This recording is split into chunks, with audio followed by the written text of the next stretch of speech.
ain't got nothing else to live for. We feel love from the kinfolk. Now we couple two different fabrics. Don't even know what you been on. I've been following false prophets. Put you up on that dome. Was try to support the family. Roll the love. I'm finna smoke. On these seeds till I choke. All these tears till I soak. They can't wait till I croak. I'm standing on to be a man, but ain't no trick. Put it on low. Lay your hands on me. I ain't playing, but ain't family no more. We ain't family no more. I be hearing all of these prophecies. How the money gon' get to me? Tell me I ain't on the right path. It's a detour my legacy. Tell me what the fuck you gotta be. Niggas thinking I'm a competition, nigga. I'm a motherfucking lottery. Hello, everybody. Welcome to the David and Nino's podcast. I'm your host, David. I'm Nino. And that was Prophecy. That's Arthur Dunn's latest hit. I want everybody to go out there and get it. Shout out to my man, Arthur Dunn, and his manager, Clint. And I would like to say a special shout out to all of our listeners. Thank you for all of y'all that's listening. We appreciate all of your feedback. It is very encouraging. Thank you so much, and we love everybody. Today, we want to talk about a couple of topics. We know what's been going on out there in the news, so we want to talk about it, and it's very serious. We have some new developments in the P. Diddy case, and we want to make sure everybody's caught up because it seems like that's all anybody's talking about everywhere. So we want to make sure that you stay up to date with the latest news. So we're going to start out by saying that they have set a court date for May the 5th of next year. And that's when we'll get to see Puff Daddy in court for the very first time defending himself. And we have a lot more accusers that has came forward. We have attorney Tony Busby out of Houston that is representing over 120 clients. And he say they have explosive stories. And these clients ranges from ages 9 to 20 to the mid-20s. So he have some minors that he's representing. He also have men and women. So Nino. Yes, sir. Get us caught up to what you've been hearing about what's going on, the latest on the Puff Daddy situation. Well, thank you, audience and fans. First of all, I want to mention this as I get going. The Metropolitan Detention Center in Brooklyn, it was said also has had like 4 suicides in the last 3 years. And I know Puff Daddy also had tried a third appeal to get out because he drastically is feeling the heat. But I think that was a default and they declined that. So that's a no-go. But the circus continues. As Puff Daddy, as you said, David, Tony Busby is representing a lot of, I think 120 people. He's out of Houston. And actually, I heard Tony Busby say that's what he's representing, but he had actually had over 3,000 calls that was willing to inform him with more information about allegedly what Puff Daddy was doing with these freak-offs and so on and so on. He also been leaking out a lot of information, but he is not giving out the names. He's saying once the names are brought forth, it will be very, very explosive. He says that he have police reports from the victims right after these incidents happened. He has blood tests that were taken on them, and he has proof that they were drugged and that the people that he's representing had horse tranquilizer in their bloodstream. And that is something that they use on horses to knock them out, and you can imagine what it does to humans.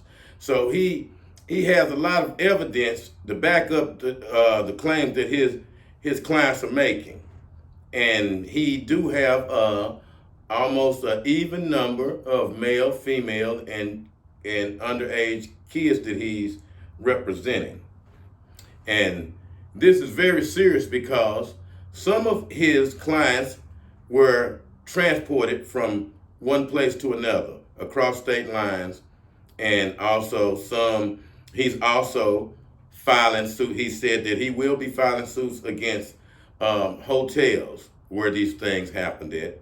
He said at private residence where these things happened at, and at these so-called parties that was given from the white parties. He had some parties they called puppy parties, which were for, you can imagine, for the younger kids. He had parties for the 4th of July. He had album release parties. And he had all of these at a lot of different venues, which Tony Busby saying that he is gonna be holding accountable for what was going on, because a lot of these assaults took place at these venues, Nino. Yes, sir. And you have to realize, friends, Puff Daddy has been doing this, I believe, from 1995 to 2021, I think. Exactly, that's when the last one had officially occurred. I mean, the freak offs. So you got to understand that is a long tenure. That is a long time. And he has ran through a lot of people. And we also know that, as David said, you know, with the transportation of going and get victims and bringing them in from different states. And also, it's also intriguing that Puff Daddy, the help that he has had. Also, I seen again, David, I think I had mentioned once again earlier, in another one of our podcasts, I had seen that that manipulator lady. I just can't think of her name, but her name came up again. I think she's a Latin American lady. Christian Corin. That's her, sir. KK. Yeah, she did come back to it again. Yes, sir. Yes, KK. Mm-hmm. Yeah, she was the Griselda Maxwell, the enabler, the one that was able to get everything done, watching what's going on, and supposedly made sure everybody had their laced drinks and all of that. And this is allegedly. Allegedly. But yeah, she is a character that is a person of interest now, and they are looking into all of that. They also are looking into his ex-girlfriend Kim Porter's books that's out, and she have the audios that's out on the internet, on YouTube, and I suggest everybody go type in Kim Porter book and listen to the excerpts of the book. It's very explosive. She details a life of terror after being with Puff Daddy, and she talks about a lot of explosive events. And one in particular I would like to talk about, and these are on the internet now for you to listen to, is an incident that happened at the New York nightclub where there was a shooting and Puff Daddy was involved, and Jennifer Lopez was there. Supposedly, Puff Daddy was leaving or walking by a guy and actually stepped on his shoes or bumped into him. And the guy had words with Puff Daddy, and out of disrespect, the guy threw a wad of money in Puff Daddy's face, which is a disrespect Very on the street. Act. Yes, and it was showing him that, hey, I got money too. You're not the king of the streets, you know. You're not who you think you are. There's people out here that have money too. Mm-hmm. And then a fight ensued, and allegedly shots were fired. Well, shots were fired. A person was hit. And a person in Puff Daddy's entourage named Shine ultimately was convicted of that.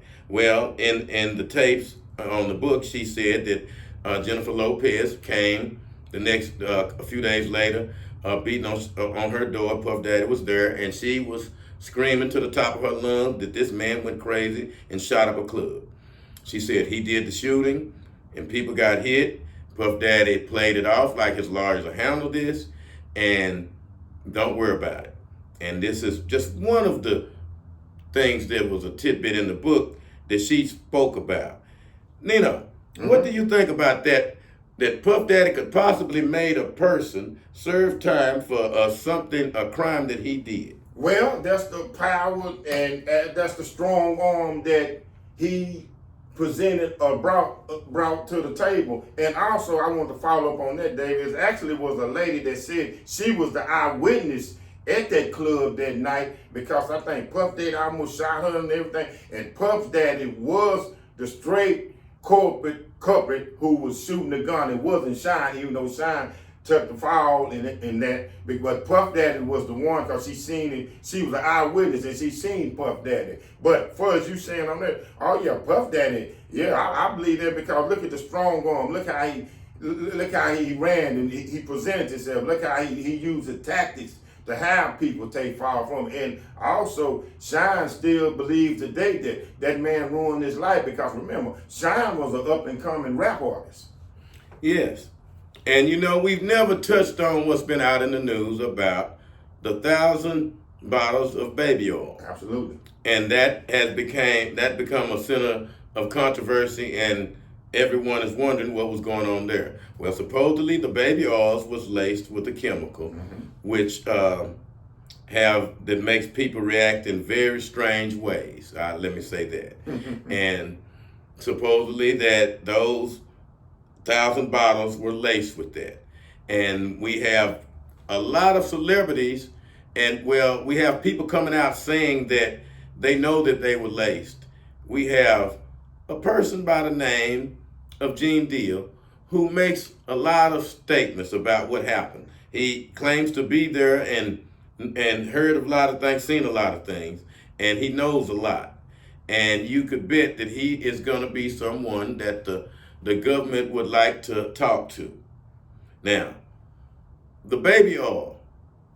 Do that sound strange? Why would a person have 1,000 bottles of baby oil, Nina? Why? That's what I was just going to get to. And I know people are saying, because this had been said by other people that are looking over this, that Puff Daddy shouldn't be getting served, or he shouldn't be getting charged with having that many bottles of baby oil. But that is ridiculous. Why would you have that many bottles of baby oil? But as I also had heard, it was so much things in the baby oil that, like I say, made people feel a certain way. And I think it was something like ecstasy in it, and I forget that other drug I always They called it but it was pink or something. Yeah. I cannot forget. I always have it. I'm sorry, my fans, but I have already. But it's a pink. But that baby oil was just more than a modern baby oil you rubbing on your skin and on your body. That baby oil was laced with a lot of toxic drugs. And you know, we want to ask one question while we're talking about all of this about Puff Daddy. Now, it seems that he had enablers, some people that supported what he was doing and people that allowed it to happen. Right. And wonder why all of a sudden these types of things would happen to Puff Daddy. You know, we've heard about lawsuits he had.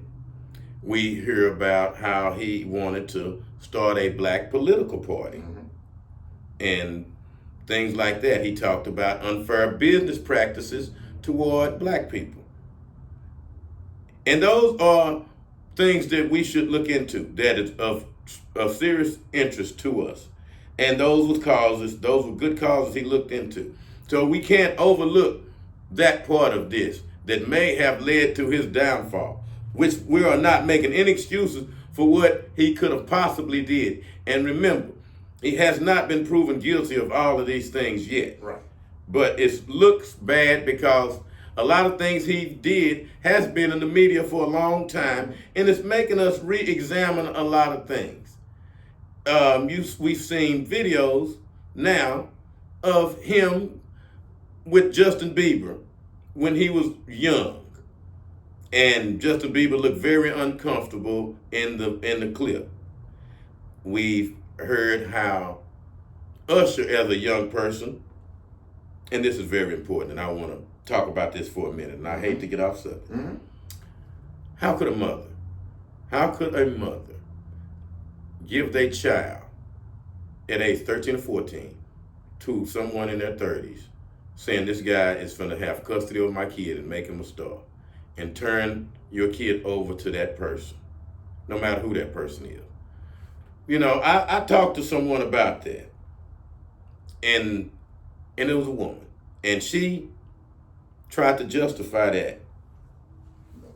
A mother giving custody of her kid over to a man who she really know nothing about, and this man is going to groom your kid and make him a star or whatever sales pitch he gave her. And there we have Usher under this man's control. Nino, where is the mother's responsibility here?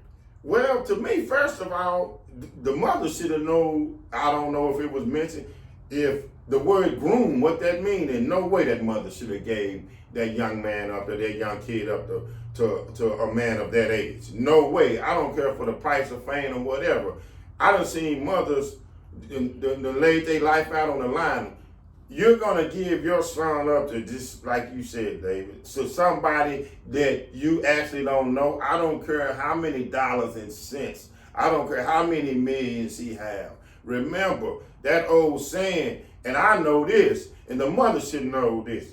The price of fame is this, that. It's a real tough price. So no way that mother should have gave him. But my first thing I would ask the mother is, do you know? If it was mentioned to you, do you know exactly what the word grooming means? Well, I believe maybe at that time they used a different term with it. Possibly. They said that Possibly. we're gonna just take care of them or something like that. Yeah, they probably use different language. Right. I believe that term is a term that we are using now because that's actually what it was. Right.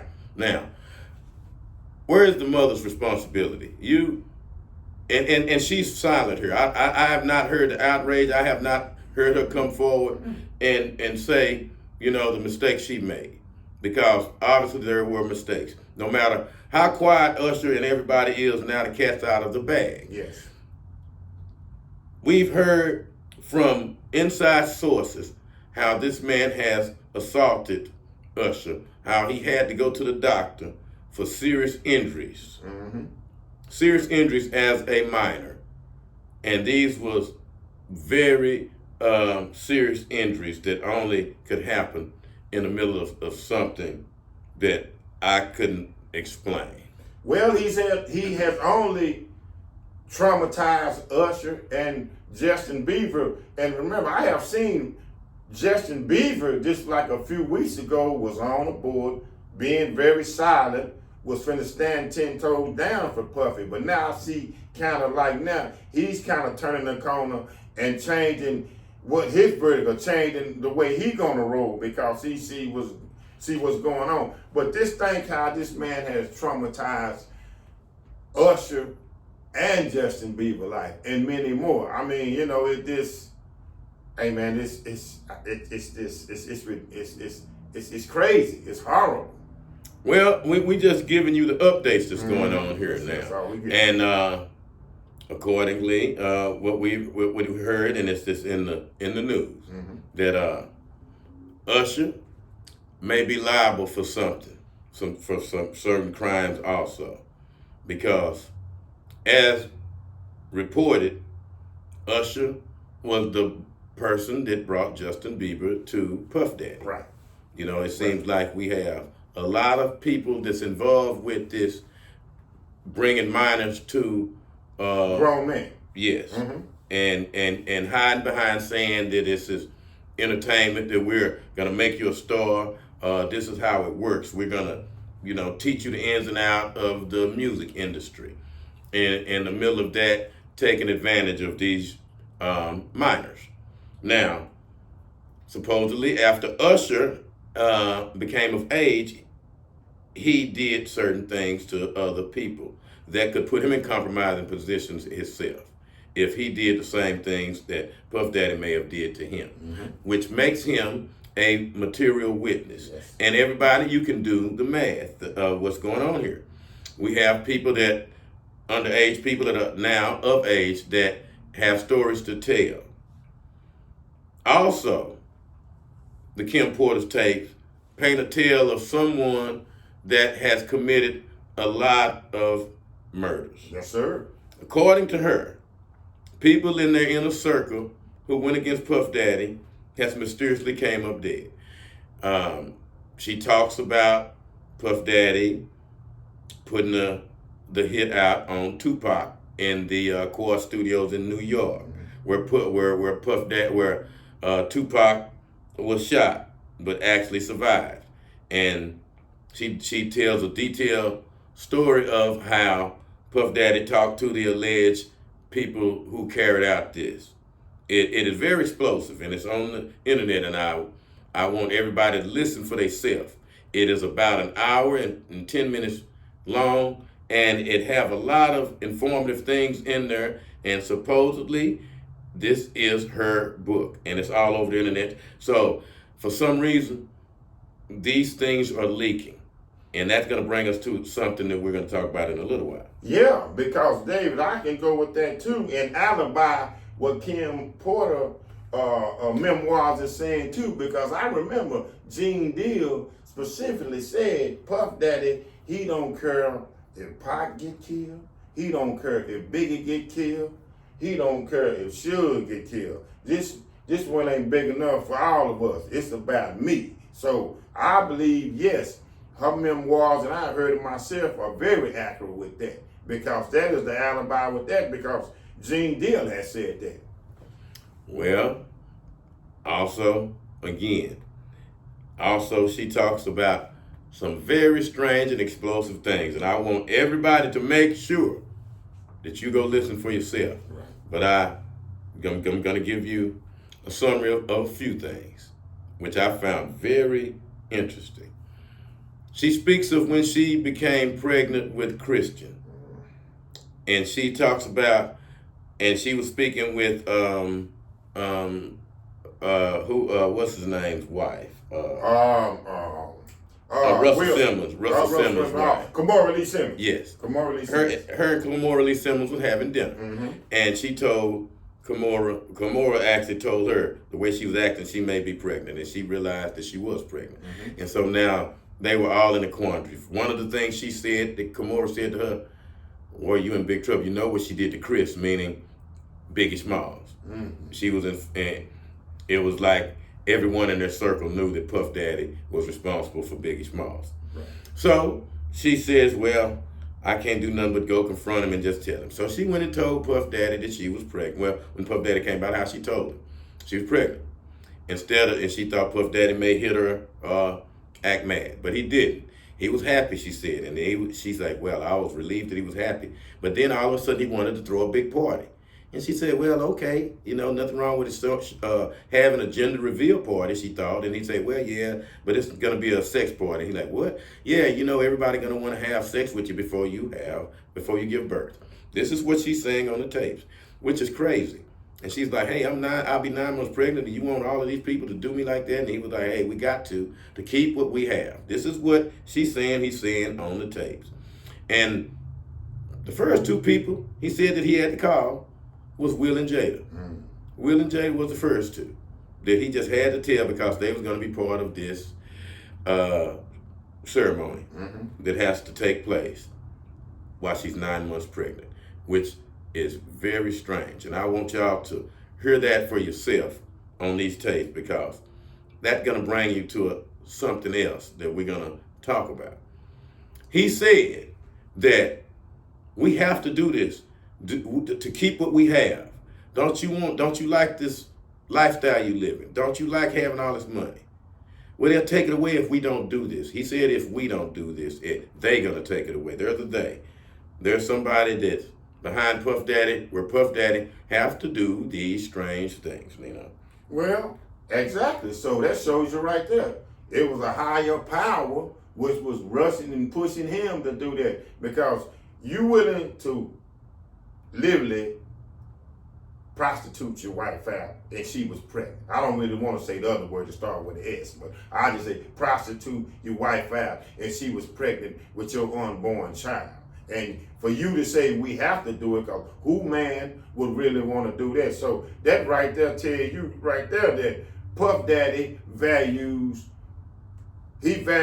power, he values money, and he values this being a cold-hearted, I'm gonna say it. He valued being a cold-hearted, ruthless gangster, and then instead of this, considering that his wife is pregnant with his child. And so for me to have all of this, I sacrifice what you going through, just so we can still have what we trying to attain.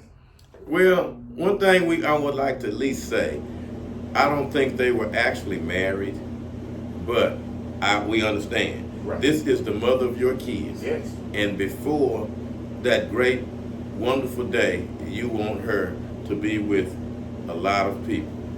Yeah. And we're putting it mildly, but she's not Yeah. in the tape. She's being direct, and she's telling you this horrific thing he wants the woman that he supposedly loves to do right before she gives birth. And that's just one of the things. Right. And that's one of the things that he said that he had to do in order to keep the lifestyle that he has. That he's accustomed to. That he's accustomed to. So now, is that the price of fame? Is that the price of fame where you have to sell your soul and to do these things and to sacrifice the people you love for this? Because two of the key players that's in this little dynamic here, there's a lot of people, but we want to just talk about two key players that was in this, and that was Will and Jada. Will and Jada. Two people that he had to call, who also, she says, were together, let's say romantically, Puff Daddy and Will. Will and Dwayne Martin. This is coming from her eyewitness accounts. She says that her and Puff Daddy had an open relationship. She talks about the incident with Christopher Williams. Is it Al B. Sure? No, that's him, Christopher Williams. That's Christopher Williams. Al B. Sure, but Al B. Sure. But I think Al B. Sure is the father of Quincy. That's Quincy. Quincy's dad. Now, that's Quincy's now dad. this is the incident I'd like to talk about. That she talks about is the Al B. Sure incident. She had a baby with Al. She said it never worked out with Al, and they remained friends. But through Al, she met Puff Daddy, and her and Puff Daddy became an item. Well, in the mix of this, she said she came home one day, and Al and Puff Daddy was at home, at her house. She thought it would be that strange, those two together. But as they talked, she saw that her and Puff Daddy had something going on. So Puff Daddy told her, hey, look, we've been with other people before. Why not us three be together? And she thought it was repulsive because, hey, that's the father of her kid. But then she thought about it and said, hey, it might be kind of hot. And these are her words. But then before anything could happen, Al B. Sure and Puff Daddy went at it. She said she looked over there and he's going at it with him and they going at it, and it was repulsive. Ain't nothing but meat and sweat. So what you think about that, Nino? Oh, I believe that because she's not the only one again that stated that. Miss Jaguar Wright had already said it had been a problem one time when somebody had walked in on him, because I think I'll be sure Christopher Williams, I think it's the same name. I think it's the same Well, guy. no. Christopher Williams was the one that when someone came into the office, okay, he was Yeah, on his knees, Yeah, and then Puff Daddy didn't stop him. Right, and then right. went and told her. Yeah, that's right. But on the situation, I'll be sure. Yeah, man, Puff Daddy, man, he doesn't have any boundaries. He doesn't. He gets power trips off of that. It's been shown. Puff Daddy is an egomaniac, sex deviant. That's what he is, and he gets power over there. So yes, I believe he was all aboard with it, and really, if Kim wasn't all aboard with it, we know how Sean Combs is. He don't know the word no. So if you're not with it, he gonna manipulate you or do whatever he has to do to persuade your judgment and change your mind and have you with it. So yes, I believe straight 100% that. Well, according to reports, one of the star witnesses would be Jamie Foxx. Yes, sir. According to reports, Jamie Foxx went to the FBI after he was poor. He had this scare where he had strokes and all of these things, and supposedly they almost died. He went to the FBI and said that Puff Daddy was behind this. And David, I was going to let you get back to it. That was just so weird because Jamie Foxx had usually been a pretty healthy guy, and what he got come down with pneumonia or something like a bad flu or something, that's all of a sudden. But Jamie Foxx, as I used to see, he used to keep himself and shaving everything, and that man was almost on his deathbed, right? Yeah, yes he was. He said he went to hell and back, and he lucky to be alive. And he said the man responsible is Puff Daddy. And why would Puff Daddy try to take out Jamie Foxx? Why would he do this? Well, Jamie Foxx is someone that has intimate details of all of Puff Daddy's dealings. That's why I was just going to say exposure. Yes. That ain't nothing but exposure. From the very beginning. And according to Kim's tapes, Puff Daddy has had a history of getting rid of people who has gotten in his way. She has said people has come up mysteriously gone with mysterious illness. She says in her book that one day Puff Daddy came over and he had a gun, and Gene Deal was there. Gene Deal was standing outside, and she, so this guy is complicit in a lot of things. So Gene Deal, we're gonna talk about you. Right.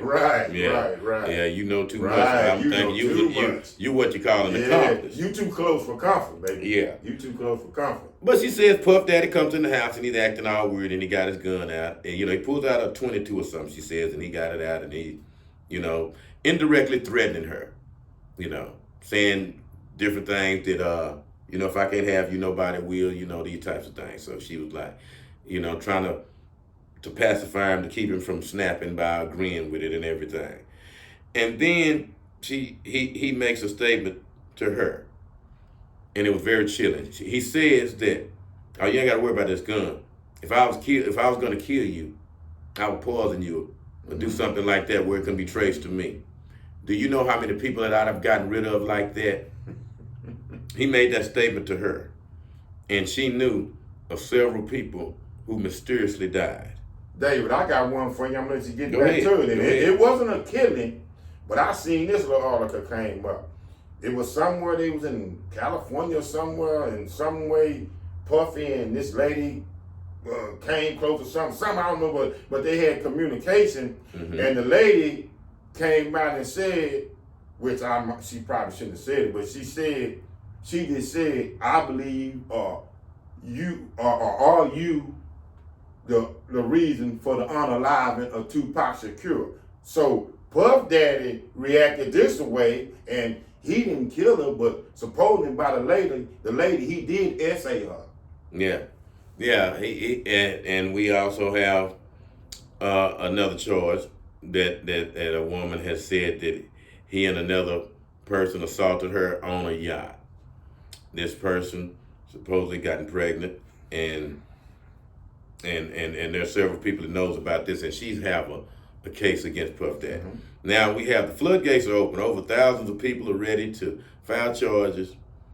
We have more people with charges than Puff Daddy has money, and they're gonna take every dime he got because of these types of things.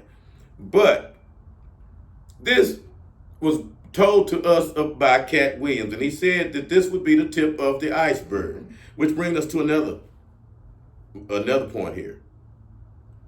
They saying that these people who let you rise to fame, that give you free reign and the power to do these things that Puff Daddy was doing and getting away with. Before Jay-Z was rich like he is now, he was a peon. According to Kim's book, she talks about how Jay-Z wanted Tupac's spot, how Jay-Z has done a lot of things just like Puff Daddy's did.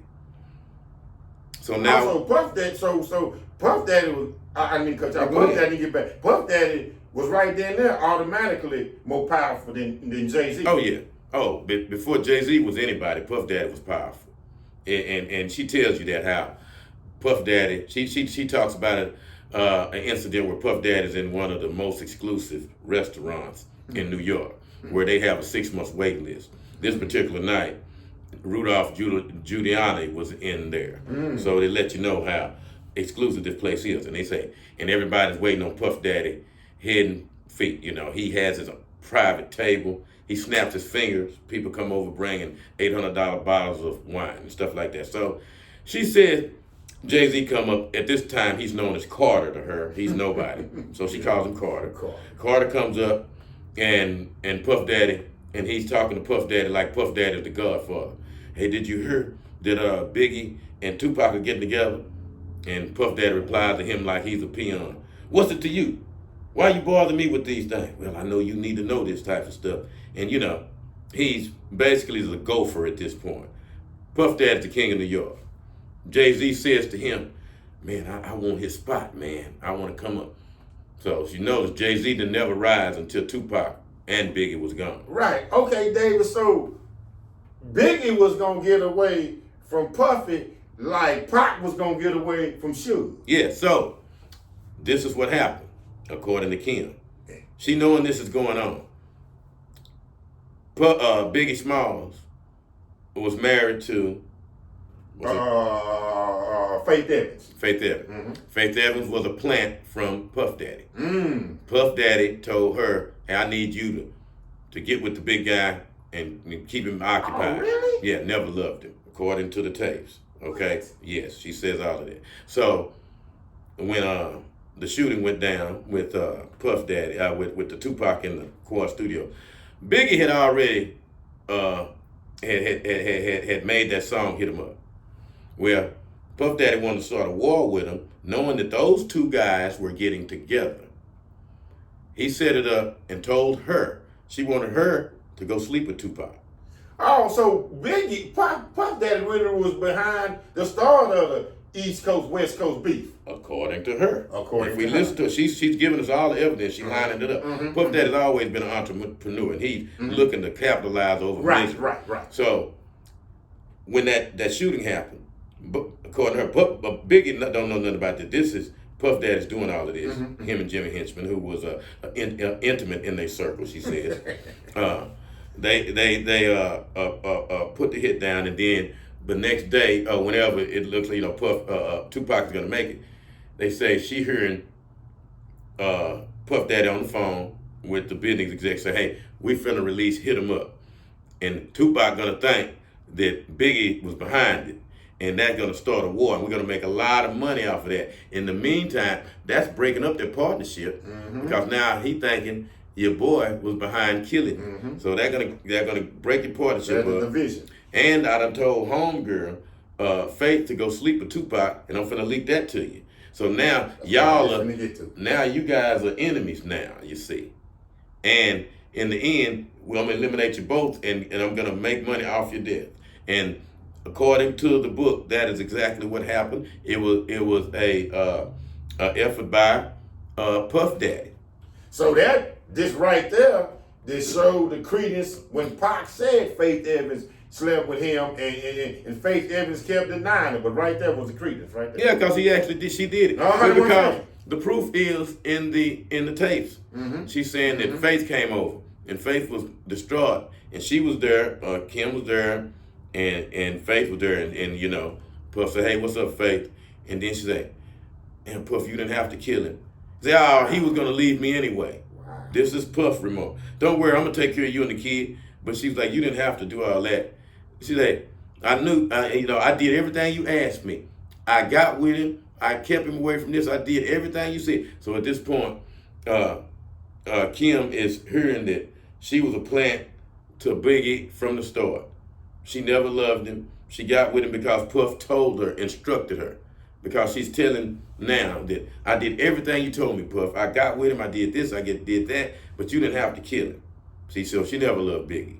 And I believe Miss Wallace, Biggie mama, never got her due her financial money from Puff, because I think he just kept stringing her along. Wow, man, I did not know that. Well, she tells the story about Miss Wallace coming up to him and telling him, "Hey, I'm doing bad. I need some of my son's money." Right. And Puff Daddy telling her all kind of crazy things from the fact that, after I look at it and I had the people looking at it, your son might have owed me money. And it turned to what she ended up saying, "Did you kill my son?" Had Puff Daddy very uncomfortable. And Kim says she's sitting there and just saying, "Oh my God, is Puff gonna kill this woman too?" This man is such a monster. She's saying that he said that, and then in the end he was looking for sympathy, saying, "Why everybody mad at me? I was taking care of everybody, and then this fat F gonna leave me?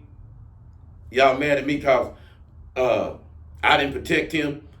According to them, that Puff set Biggie up to go work on his album, Puff Daddy's album, in L.A. Puff Daddy, knowing how hot it is, books studio time in L.A. and sends Biggie Smalls up there. The East Coast, West Coast beef. Yes. Send him up there with calls to certain people to let him know he's going to be there and he's fair game. He sent him out there to get killed. They said that on the night he was killed, Puff was getting the calls, knowing the setup was going on. That's why he was nowhere around it. and actually showed up at the time like he had no idea what was going on. It was all set up by Puff Daddy, and she was saying all of this. And go ahead, Nick. No, I'm just gonna say, I'm just get back there because Dave, you rolling with this. I mean, I accept this problem in my head. I'm just gonna interject with this. I'm gonna let you get back with it. But that's just proved to when I seen Mace and he said, y'all won't believe. Puffy was getting all that credit and everything. I did all the writing and everything. I did all the rapping, but he took all the credit and he took all the awards and he gained all the money. He the one that basically got monetized. But no, I just want to say a little more. But get back to you. No. It's just so much that's been going on that it's hard to just fit it into just a segment. Mm-hmm. You know, one of the things that she said. One of the sex parties they had, Beyonce and Jay-Z's included there. Yeah. She was saying how it's a known fact in the industry how people have to pay homage to Beyonce. That's facts. How Beyonce That's facts. is the queen siren of the music industry. That everyone, if you don't show allegiance to her, you will get blackballed. Mm-hmm. They said that happened to Carrie Hilton. Do y'all remember her? Yes, sir. I And they remember said her. that- Yes, the one used to mess with Serge Ibaka. Yes. Yes. Uh-huh. They said that Beyonce blackballed her and destroyed her career. And she talks about how that she was getting calls from people threatening her and destroying her career. Right, that's why her career is destroyed right now. She was a beautiful girl. That was talented and everything. Yeah. I remember Carrie Hilson. She did a couple collabos with Wayne. Yeah. Well, the feds is looking into Aaliyah's death. Yeah. Aaliyah's death is linked because at the time when Aaliyah was alive, she was supposed to be who Beyonce turned out to be. Oh. But she was in Beyonce's way. Oh. According to Jaguar Wright and a lot of people, this pneumonia knocking out stuff that they'll put in your drink, the horse tranquilizer, this is nothing new. They said that Aaliyah did not want to get on that plane. They said that she got on that plane unconscious, knocked out, full of that whatever, and she died. And when you have people saying that after her passing, we have the rise of Beyonce. And after the passing of Tupac and Biggie, we have the rise of Jay-Z. Yeah, because I heard Dame Dash said the beautiful Aaliyah, y'all think it was just R. Kelly. Everybody wanted her, man. Yeah. I'm talking about romantically and everything. All the big, even the guys that was coming up, rappers and everything that was prominent and doing their thing on the mics and sings everything. Every one of them wanted the beautiful Aaliyah. Yeah.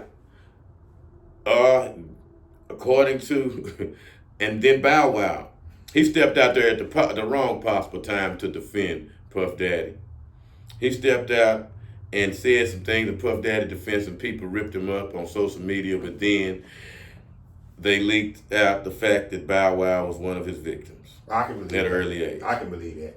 Bow Wow, the young man who played in Empire. Mm-hmm. Yeah, the rapper. What's his name? Brochure or something like that? Yeah. Brochure or something. Yeah, that had the fade. I know what you're talking about. Now, this is all over the internet, how Puff Daddy ruined his career. Lucy's youngest son. Yes. Yes, his in career. Empire, yeah. Lucy's youngest son. Yes. And so all of these enablers that's bringing these people into the industry, Puff Daddy is not the only one that was assaulting these people, but he's the one that's going to take the fall for all of this, it seems like. Because, make no mistake, it seems like he's going to answer for things that he's did. So he can't, at this point, say, hey, other people did this, and expect that to be a defense. This has turned into where now he can't play a black card here. Like when we had the situation with O.J. Simpson, where you will have support from the black community. Well, what has happened in this case is that he had done so much harm to the black community, and it's been put out there for everybody to see that people have made up their minds now one way or the other. And it would be hard-pressed to find anyone other than his children to support him. Yeah, Dave, because you're right. Because I read up on it. The ratio of this madness that Sean Combs have done, 60% to our people, the African American descent, 30% to the Caucasians. But you tearing down your own people, man. You tearing down your own people, the biggest sellout. And I call you that Puff Daddy because you tearing down your own people. Well, he wasn't the only one. He's just the one that got caught. Right. Now, what will this do to these people that we look at as heroes? Because I'm finna tell you something, people, and I'm speaking right to the black people. In other cultures, athletes and entertainers are not leaders of their community. Right. They don't go to them to get a political opinion and for everybody to follow. Validation. Yes, this only happens in the black community. You make a hit record, now you're a spokesman for the black people. You can make a crazy record like Sexy Red. Next thing you know, she can go give you a political opinion that everybody follows. Only in the black community. Somebody like Jay-Z. Now all of a sudden he'll say something there, but oh, he is kicking so much knowledge like that guy, the biggest jerk, Steve Harvey, who actually sold his own daughter in the mix of this. He's in the mix of this also. I believe giving his daughter to Jay-Z and all of these people and praising Jay-Z and all of this. Going bad on Monique, talking about this is the money game. You don't have to have integrity. You know what I got to do. Go look at the video of Steve Harvey, showing what type of sellout a person with no integrity that he has. God rest his soul. Bernie Mac was trying to tell us about Steve Harvey before he passed away. Well, just listen what Cat Williams tell you about the guy.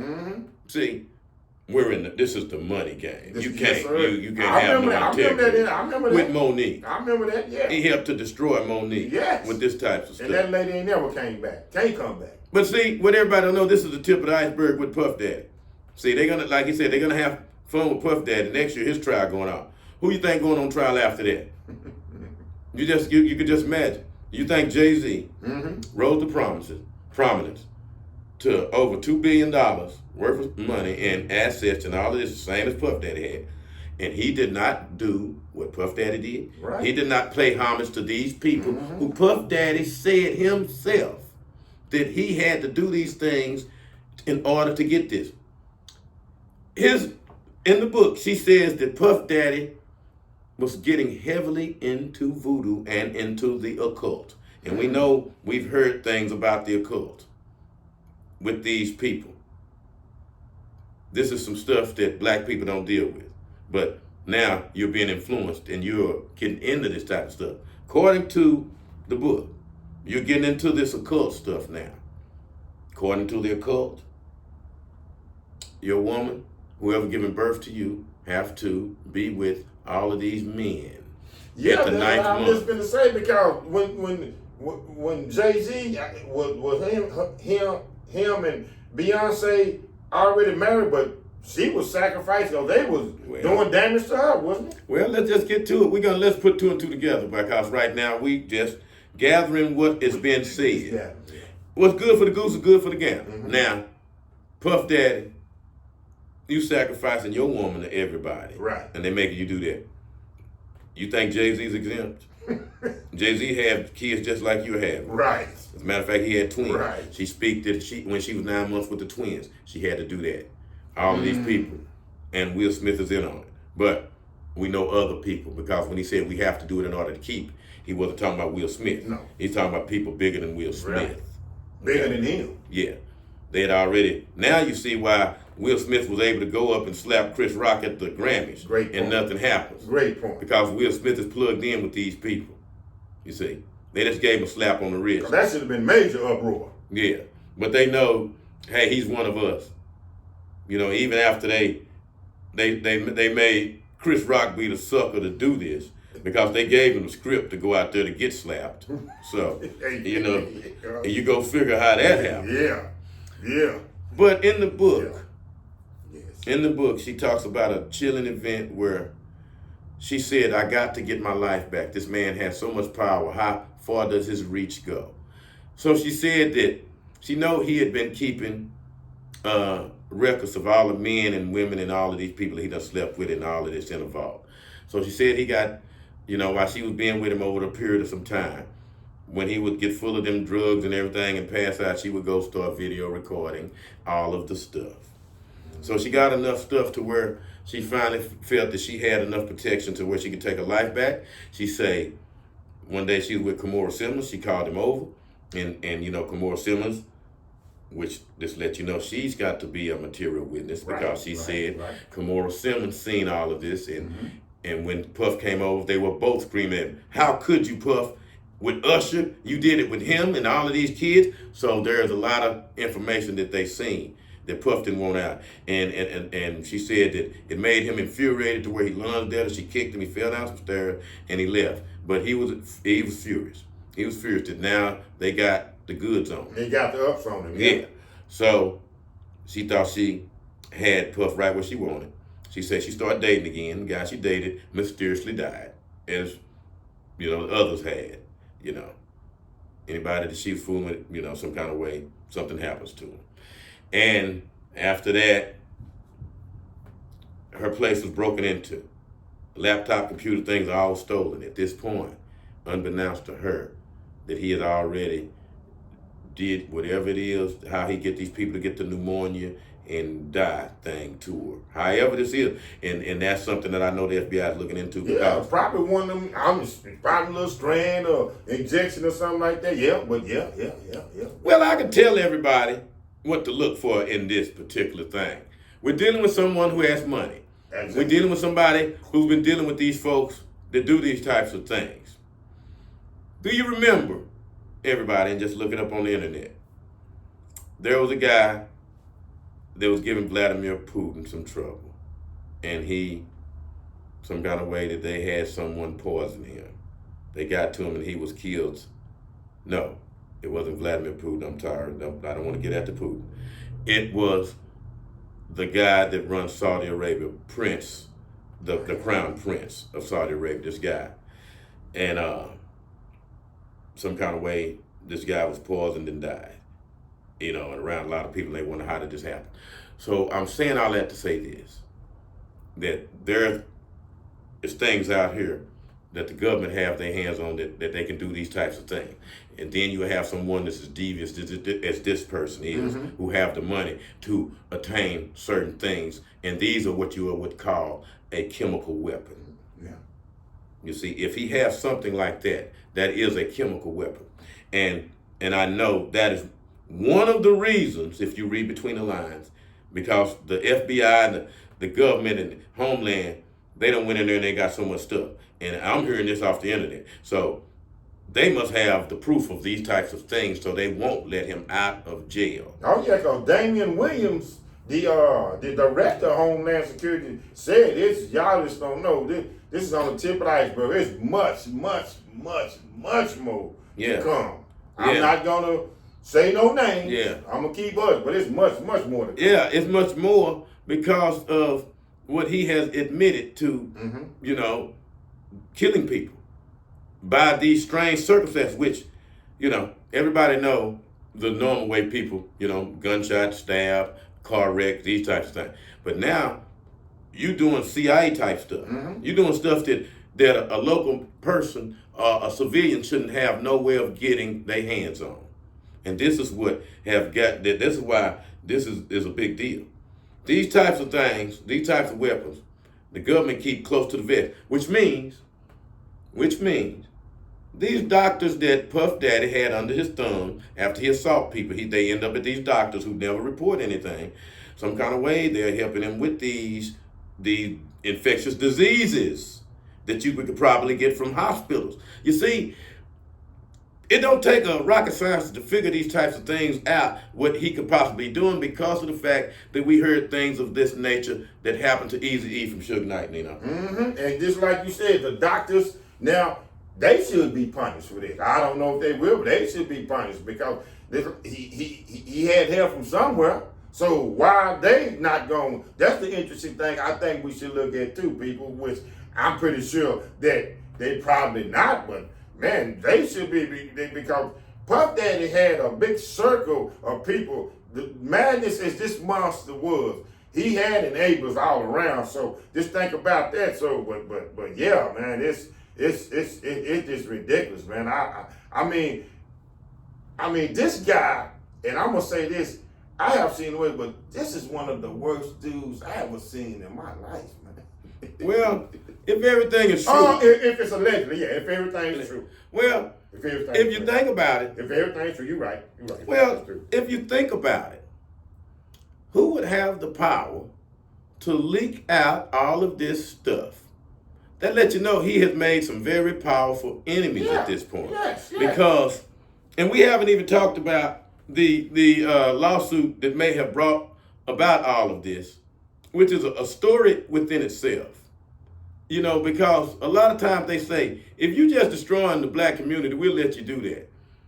You know, it seemed like this man has been doing this for so long, right. No one cared about it. No one, and you had people who brought, that spoke up, the victims, a lot of victims, and they were hushed. And for some reason, the powers didn't want to do anything, which makes you wonder why now would we go all out to get Puff Daddy? You know, y'all didn't care in the beginning. Y'all didn't care all of these years. This has been going on for 20 years. Y'all been knowing about it. You know, the mayor gave him the key to the city. And, well, we see he's in trouble now, too. But he's not the only one that Puff Daddy could possibly had on his thumb. But I can tell you why. Because Puff Daddy tried the Big Six and power trip on the Untouchables. Yes. The Untouchables. Yes. They didn't, it just seemed like they didn't care about what he was doing. Destroying his community. Right. You know, getting away with murder. Right. Letting him pretend to be, you know, bigger than life. Mm-hmm. You know, above the law. Right. Until you start getting at their money. You know, $100 million lawsuit here and there. You suing the wrong people and the very people who helped you get where you are. You know, you want to claim racism, and to the very people who said you don't even care about your race or what you're doing. The nerve of you. You know, you're a big hypocrite. But that don't excuse the fact that what Puff Daddy is accused of and what he possibly did, because we can't get the images of him beating Cassie Ventura out of our head. That's why I'm finna say you were finna go. That's the one you say that started it all. Yeah. Right. And Ventura. And people, if you wasn't keeping up, that video was from 7 years ago, and they've been having that and never released this. And it was obvious that the people who had it was covering for Puff Daddy, and all of a sudden they released the video. Why would they do that? Well, just look at the timeline. The video was released right after Puff Daddy wanted to sue this company, Diageo, which is one of the biggest liquor distributors companies in the whole world. He want to sue them, and you can go on YouTube and see the dispute that Puff Daddy had with them. It was a dispute where he helped them promote Ciroc. Did a good job. He felt he didn't get paid right. They gave him another deal to promote Ciroc flavor. He feel that he was done unjust. Supposedly, they helped him get a tequila brand, De Leon.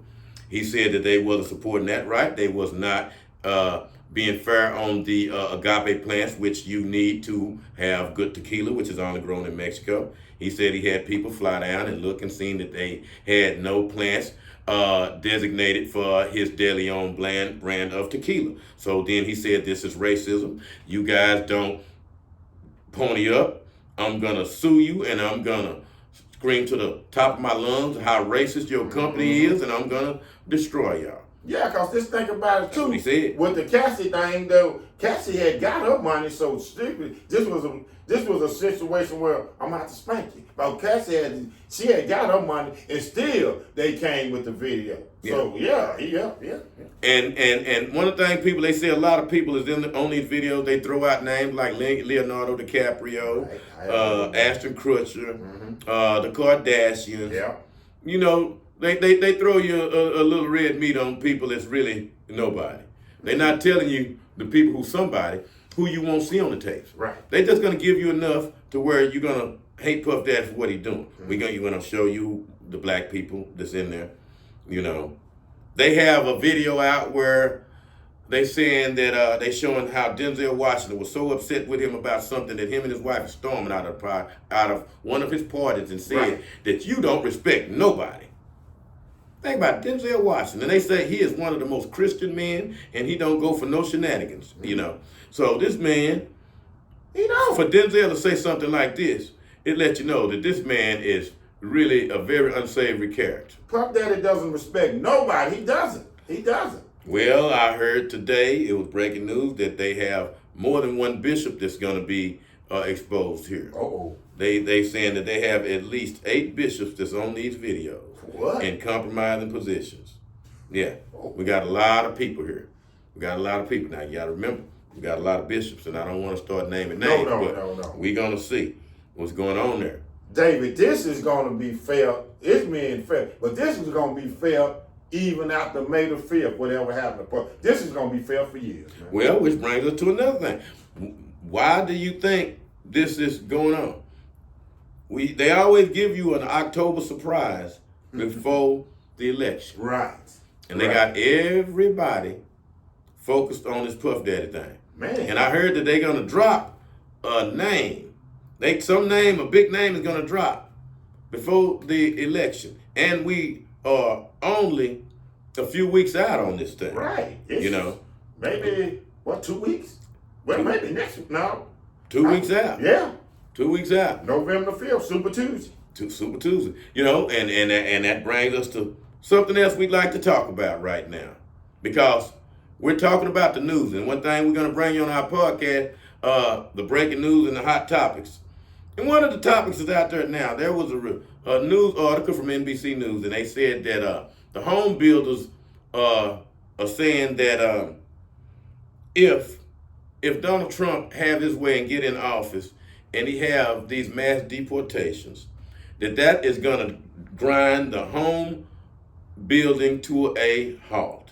We're not going to have any more new homes built because of the fact that 30% of our trade work is being done by immigrants, and a lot of them are illegal, which would tell you that both sides know that we have a lot of illegal immigrants over here working. They saying that if Trump deport them, it's going to drive up the price of homes. We're not going to be able to build any homes, and it's going to make the economy go in reverse. What do you think about that, Nino? Well, I think it'll be okay. It'll be okay for African American descent, okay? Because look here, that'll be the jobs that they have came and took from us. I'm talking about the immigrants. So that would be okay for us because it'll be all right. It's not going to, and I know it is looked at as the immigrants come over here and do most of the infrastructure. They do most of the building their homes. They do a lot of the brick land and everything. But of course, that's job that I think Donald Trump sees as that could be the job for the African American descent. So I believe it'll be okay, and it just get back to what Donald Trump point of view is. That'll be back jobs for the African Americans. Well, he say 11 million jobs here. There's at stake here.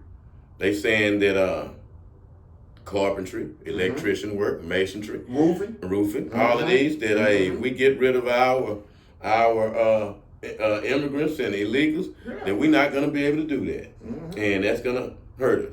Then so the Democrats are saying, hey, now this mass deportation, hey, we can't do that because hey, look, they're going to be tearing families apart, and we're going to be, make it look like a real horror story. Hey, a lot of people ain't even never been to these countries you're finna get shipped to. Right. Now, is that bad? Is that wrong? Is that wrong? Because now, according to Democrats, that's going to be bad because it's not going to work because they're going to leave a big void in the home building, which is going to trickle to the other industries, which they say will have a very adverse effect on the economy, which makes us want to look at this in a very critical perspective. And I ask everybody to think, and let's do the math here. And I'm talking to black people right now. Okay.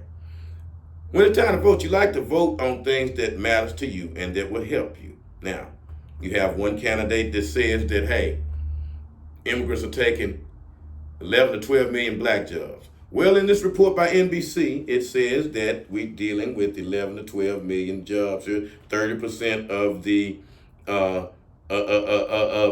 carpentry and all of these work, the trade jobs are going to immigrants right now. So in defense of that, they had an immigrant who did not want to have his name mentioned here. And so he was anonymous and he spoke no English, but he did say this, that what they're going to do without us. We are the only ones that would do this type of work. We're the only ones that are going to work 70 hours in the rain and in the heat through breaks for what we're getting paid. That's what they said. Who's going to do that? Now think about that, Nino. Let's marinate on that. They said, who is going to do this then? Who's going to work 70 hours? Who's going to work in the conditions we work in and for what we work for?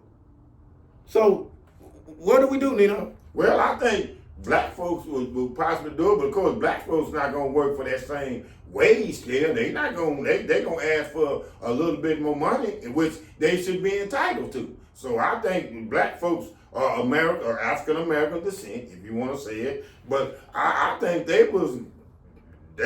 what they're seeing is, okay, we'll fill that void because we're gonna ask for a little bit more money, hourly wage, because it's gonna continue. So I think the African Americans wouldn't mind doing it, because remember, they still taking our job. Then I want to make a point to what you were saying, David, because the Democrats kind of throw that where they breaking up families.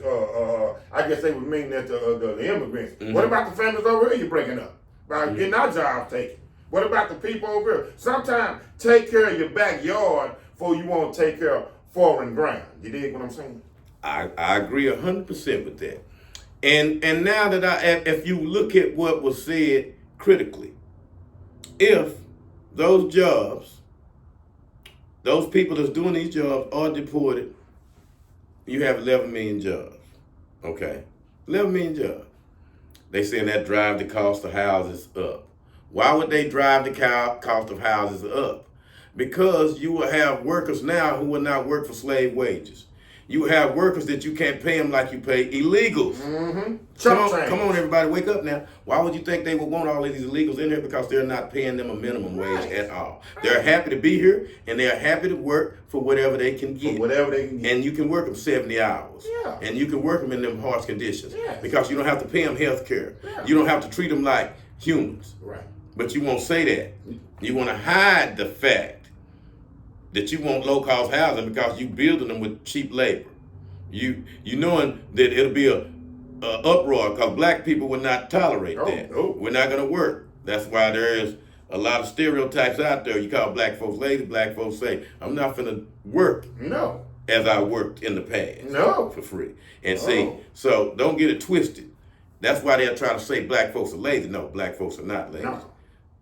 There's an inherent thing inside a black person that don't like to be used and treated like someone that's working less than a human. So, what happens then? Well, let's look at what Trump said. He said, okay, there's 11 million jobs. They trying to give them to other people. I get rid of them. They're your jobs. Well, what about the housing market, like they say? Well, let's do the math, everybody. These 11 million people stand somewhere. And when they go, their houses are empty. Mm-hmm. Their houses are empty. Now you have low-cost housing. You got low-cost housing because you sure can't charge an arm and a leg for these houses. They're abandoned, and you have houses everywhere. So yes, it would be glorious for black people on that. Mm-hmm. But see, we can't look for nothing good for ourselves for one that help the whole world, everybody else, and still leave ourselves on the bottom. Mm-hmm. We're afraid to ask for something for us. And when we do, we are chastised for it. Like we have no right to ask for something for ourselves. It is one of the craziest things in the world. They have made you feel like you don't deserve anything. So don't ask for it. And when you ask for it, you have your own race getting on you for asking for something. Mm-hmm. You'll say, you think they're going to do something for black people? Now we done got accustomed for knowing they're not going to do nothing for you. Why ask? But other races get things done for them. Right. Where illegal immigrants come over here. Come on. Get $2,000 or $3,000 worth of EBT vouchers. Yeah, well. Get all kinds of, brand new SUV. Article talked about that. Yes, brand new. Can go get a loan from the bank to get them a casa or a house. I can't believe that the people don't even admit when Donald Trump says the truth. Like, there's a lot of crime being created by illegal immigrants. Absolutely. And we've seen them. Absolutely. We've seen car wrecks by people with no insurance identification and just leave the wreck. We've seen this. What? But yet, will act like that is no issue. That is no issue. But why is everything, when a black person is micromanaged, you better have everything down to the T. Right. Even when you go and try to get food stamps, I see our people do not even get food stamps that's meaningful, and I see other races going in there and coming out with thousands of dollars. Hey, but they'll give you $35 and tell you make so too much, but they'll give, like say, another illegal immigrants, this household of 3, at least 2 of them is getting $1,000 of EBT vouchers a piece. That's $2,000. That's why when you go to the local supermarket and the grocery stores, they're wiped out. Well, yeah. And who's on the bottom not getting nothing, but just proud of what we have. See, we always proud of what we have, and we pray and persevere, even when we are mistreated. And we don't even have the right to speak up when we're mistreated, because they're going to condemn you for that. You can't even speak up for yourself. You get used to being treated bad, and it become a way of life. And that's how it is. And then when it's time for them to need you to come vote, here they come running and running, expect you to be holding hands and voting wherever they say. You know, don't vote for this guy, even though he's the only guy that's speaking directly to black people. He's the only guy. He's the only guy that is telling you, hey man, they trying to get rid of y'all jobs, give them over there. I'm calling them black because I want you black folks to know what I'm saying. He's just like any other white man his age that's in the 80s. He grew up, and he probably was prejudiced because, come on, that's their era. That's how they are. But look at what he's trying to do. He's at least mentioning doing something for you. For you. Not for the immigrants, not for everybody, particularly for you. Because he knowing how important you are, how important we are, and that we are getting the short end of the stick with these immigrants coming over here taking your jobs. It's just obvious. Even in the article, it says that. It says that if they gone, we can't do this because it drives the cost up. Meaning we can't pay them cheap labor no more. We got to pay them a fair wage. You see, it just shows you how much of a hypocrite they are. And we want to talk about one other thing before we get out of here, because this is very important. Because it shows how people of power treat people, and they get away with it because we'll say, oh, well, that's how rich people act. And I'm talking about the one and only Jerry Jones. Jerry Jones, I am very disappointed in you. He had a tough week the other week. The Cowboys lost on his birthday. Right. On his birthday. Played sorry. Terrible. And a reporter asked him a fair question, and he went off, threatened the reporter, threatened to get him fired, threatened to take his job. Somebody's powerful as Jerry, you make a threat like that, oh my God. The guy may not even have a job anymore. Just by him even saying it, people from that network might have got rid of him, so Jerry wouldn't be mad at him, see. Just something like that coming from him would get a person fired. And that's what he did. He got mad at a person asking him a question that was fair, and he said that, hey, you don't know what you're talking about if you think you can do this, and I'm not playing with you. He gave him a stern, like, I'm God move, and you better not go against me. When Jerry is mismanaging the Cowboys, making all of these mistakes. Absolutely. And now he want to strong arm the media. And then I noticed how the media said it's okay. So if you rich, you can do what you want. You regular people don't have rights to even speak up. Now, I find it funny, and I'm not as mad because it was a white reporter. He did that too. See? But he would have done it to anybody. Right. He would have done that to anybody. So Nino, I want to ask you though, now before we get any further, what's wrong with the Cowboys and why Jerry's so mad? Well, David, hey man, I was saying, they mismanaged. First of all, you don't have enough talent, when you don't want to address it. You have people out there, I understand you give Dakota his money. I understand you got CD Lamb, but I think I done said this before and I'm going to say it again. When they break the huddle, now I'm going to put it on even the offense and the defensive side. Who scares you when that 11 breaks the huddle on the offense, who scares you when that 11 breaks the huddle on the defense? Nobody. You have to have talent. Ain't no way no two-play. Football is a hard sport. You got to have, if you got 11 men, you got to have, I'm going to use Coach Deion Sanders' prime slogan. You got to have some dogs out there. And they ain't got no dogs. DeMarcus Lawrence is hurt. Michael Parsons is hurt. Jerry did a lot of mismanagement because he won't go out there and get players. And I know he's being cheap, but for these reporters, yeah, Jerry, you're going to get it because you're the Dallas Cowboys. And brother, and let me tell you something, David. I'm talking about they have got demolished 2 times at AT&T. I don't think they have won at AT&T. And the problem with not just losing at AT&T, they have had their lunch handed to them. Well, if you don't prepare right, your team not motivated, and these types of things happen. And Jerry's mad, and if Jerry, one of the reasons why Jerry's mad is Jerry's fault. Jerry he's not seeing the future. He's not thinking ahead right now. He has an old, ancient, antique coach who cannot reach the players. And that is why you have that subpar performance on the field. It starts with your coach. Right. Jerry, he got to go. You should have fired him after last week, and during this bye week, you would have been having somebody in place. Yes. It's time to make a bold move at this point. To get somebody in there that could be innovative.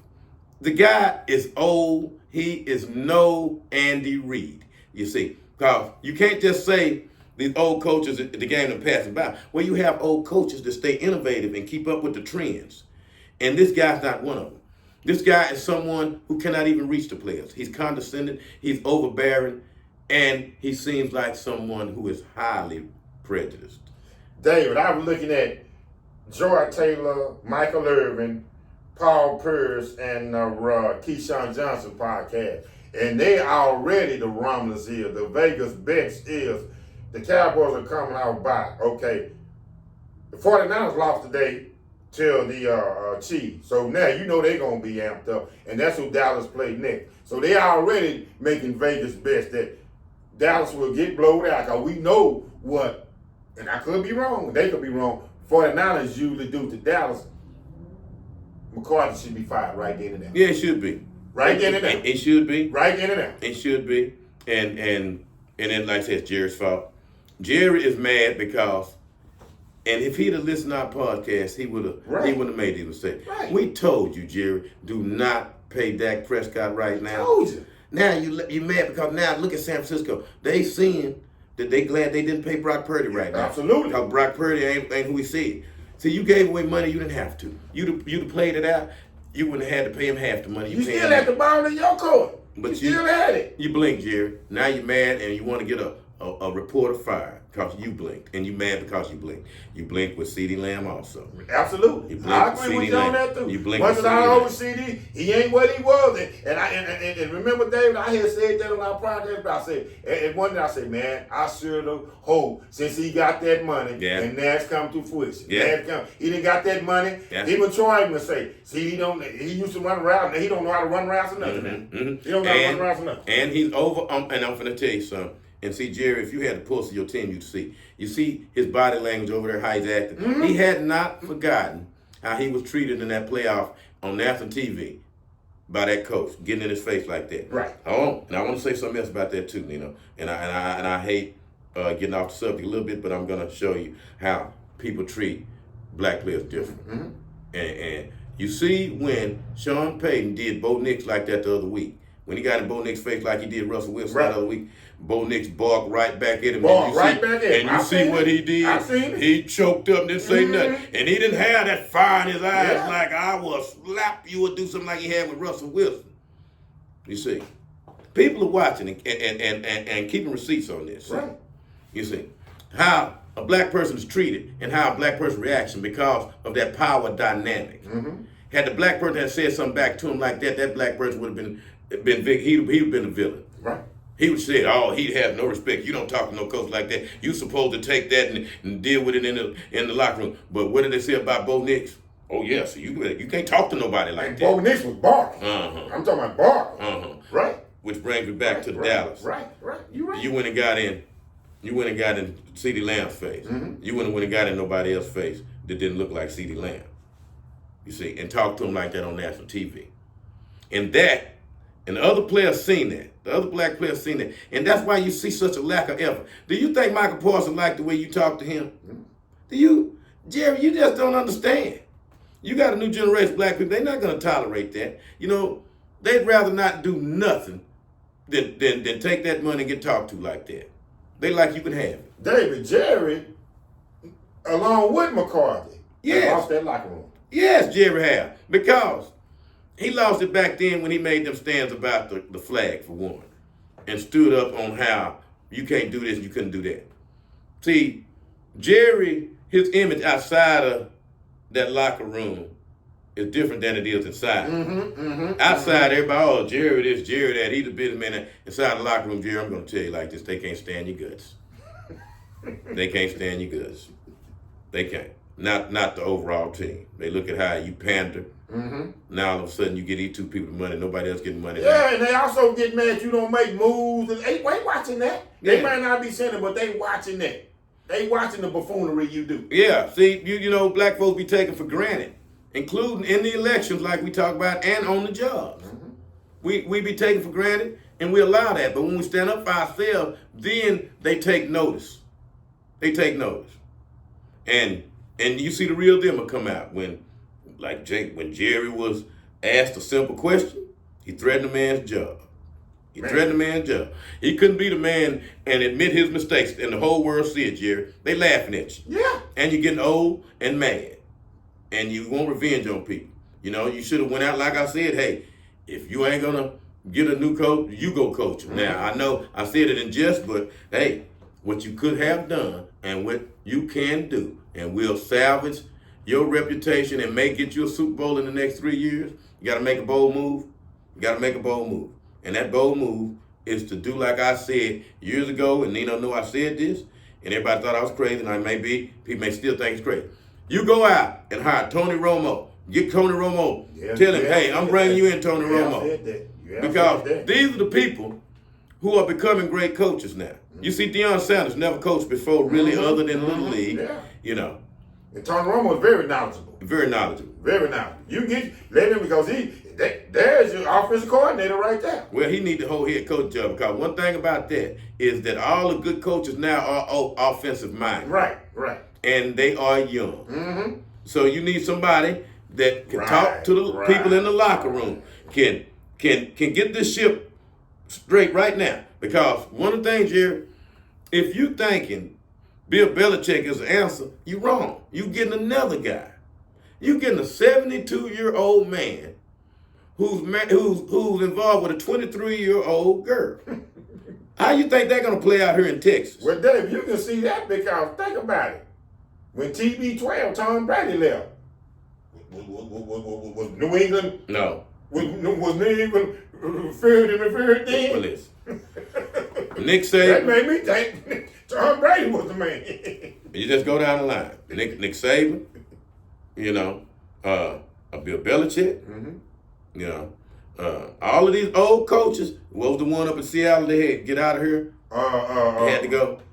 You done been there too long. Yeah, I can't think of his name. Yeah, that's what I'm trying to say. See, we done forgot about him. He was a good coach at one time, but he stayed past his prime. And you know, all these old that they got to go. You have to get Pete Carroll. Pete Carroll had to go. Pete Carroll. So you have to have a young, innovative mind. And I would say that even if he don't want to coach and ain't never thought about it, I know Jerry, you get what you want, you can get him there. You can put all the pieces in place that could give him every opportunity to succeed, and it wouldn't be hard because the man has a football mind. Absolutely. But at this point with the Cowboys, it ain't no one thing that's wrong with it. It has been a total collapse, and a total collapse started at the coach. It's obvious, and I don't know, I guess, Jerry, you like the guy because he old and like you, but the man is not a coach for today's league. He's not. You can't just treat black people any kind of way. Did Aaron Rodgers make a reference on him? Yes, he did. Told me Yes, that. he did. What did he exactly say? Do you remember? You told me that many times. And it's on the record that this man don't know how to talk to people. And you seen how he schemed behind Killer Moore's back. And that's right. He wanted him out, and what did he do? Start doing the same thing, Killer Moore, but he wasn't as clever as Kevin Moore. You see, he's a plagiarizer. He seen what this guy doing, and he figured out, Killer Moore is a young coach, and he got that young man. I'll just steal what he's doing, get rid of him, tell him I can call the plays and all of that. And Aaron Rodgers said this man cannot call plays. He's one-dimensional. He's easy to read, and he have no respect of people. And that was Aaron Rodgers was saying. He don't know how to talk to people. Ask anybody in the locker room. Ask anybody. Ask CeeDee Lamb. Ask CeeDee Lamb. He can't stand that man's guts. And Jerry, you done paid CeeDee Lamb all that money? You done paid Dak Prescott all that money? You ain't finna get rid of them? Might as well get rid of Fred Flintstone because nobody likes him over there.